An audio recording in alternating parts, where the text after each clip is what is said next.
Good morning inspector. Good morning.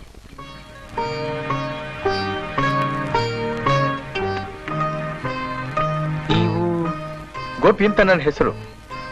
Coffee planter Jagannath ರಾಯರ್ ಮಗ ನಾನು. ಯಾಕೆ ಹಾಗೆ ಆಶ್ಚರ್ಯವಾಗಿ ನೋಡ್ತಿದ್ದೀರಿ? ಇಷ್ಟೊಂದು ಹೋಲಿಕೆ ಇರೋ ತಂದೆ ಮಕ್ಕಳನ್ನ ನಾನು ಇವತ್ತೇ ನೋಡ್ತಾ ಇರೋದು. ಕೂತ್ಕೊಳ್ಳಿ. Thank you.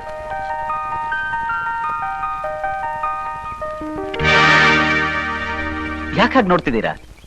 ಆ ಕಣ್ಣುಗಳನ್ನ, ಆ ನೋಟ ಎದುರಾಳಿ ಎದೆನ ಚುಚ್ಚಿ ಭೇದಿಸೋ ಹಾಗಿದೆ. ಒಟ್ನಲ್ಲಿ ಒಳ್ಳೆ ಕಣ್ಣಲ್ಲ ನೀ. ಹಾಗಲ್ಲ, ಈ ಡಿಪಾರ್ಟ್ಮೆಂಟ್ಗೆ ಲಾಯಕ್ಕಾದ ಕಣ್ಣುಗಳು. ಈ ಕಣ್ಣುಗಳನ್ನ ಕಂಡ್ರೆ ನನಗೆ ಬಹಳ ಇಷ್ಟ. ಬೇಕಾದ್ರೆ ಹೇಳಿ, ಇಬ್ರು ಬದಲಾಯಿಸ್ಕೊಂಬೋಣ. ಹಾಗೆ ಮಾಡೋಣ ಬಿಡಿ, ಬದಲಾಯಿಸ್ಕೊಂಬೋಣ. ನನಗೊಂದು ಸಂದೇಹ, ನೀವೇನಾದ್ರೂ ಫಾರಿನ್ ಹುಡುಗಿ ಲವ್ ಮಾಡ್ತಿದ್ದೀರಾ? ಅಂತೂ ಕಂಡು ಹಿಡಿದು ಬಿಟ್ಟಲ್ಲ ನನ್ನ ಸೀಕ್ರೆಟ್ನ. ಮತ್ತೆ ನಿಮ್ ಊಹೆ 50% ಮಾತ್ರ ಕರೆಕ್ಟ್. ಹುಡುಗಿಯೇನು ಫಾರಿನ್ ಹುಡುಗಿ ಇದ್ದ ಹಾಗೆ ಇದ್ದಾಳೆ, ಕಣ್ಣುಗಳು ಮಾತ್ರ ನಿಮ್ಮ ಹಾಗಿಲ್ಲ. ಹೌದು.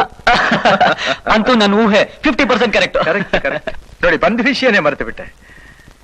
ನೀವೇನು ರಾಮಾಯಣ ಸ್ಟೇಷನ್ ಬರೆಯದಂತಲ್ಲ? ಹೌದು. ಯಾಕೆ?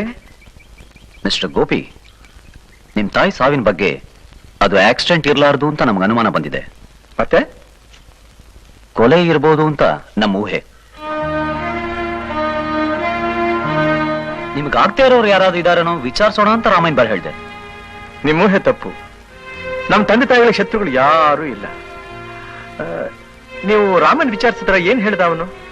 ಅವನಿಲ್ಲಿ ಬರ್ಲೇ ಇಲ್ವಲ್ಲ. ಮತ್ತೆ ನನ್ನ ಇಲ್ಲಿ ಹೋಗ್ತೀನಿ ಅಂತ ಹೇಳ್ಬೋದಂತೆ. ಅವನಿಗೋಸ್ಕರ ಸಂಜೆ ಎಲ್ಲ ಕಾದಿದೆ, ಬರ್ಲೇ ಇಲ್ಲ. ಮತ್ತೆ ಎಲ್ಲಿ ಹೋದ? ಅವನ ಮನೆಗೇನಾದ್ರು? ನೋನೋ, ಅವನಿಗೆ ಹೆಂಡತಿ ಮಕ್ಕಳು ಯಾರೂ ಇಲ್ಲ. ಒಂದ್ ವೇಳೆ ನಿಮ್ಮ ಕಣ್ಣುಗಳಿಗೆ ಹೆದರ್ಕೊಂಡೆಲ್ಲಾದ್ರೂ ಮರೆಯಾಗಿ ಓಡ್ ಹೋದ್ನೋ? ಡೋಂಟ್ ವರಿ, ಈ ಕಣ್ಣಿಂದ ಯಾರು ತಪ್ಪಿಸ್ಕೊಳಕ್ಕಾಗಲ್ಲ.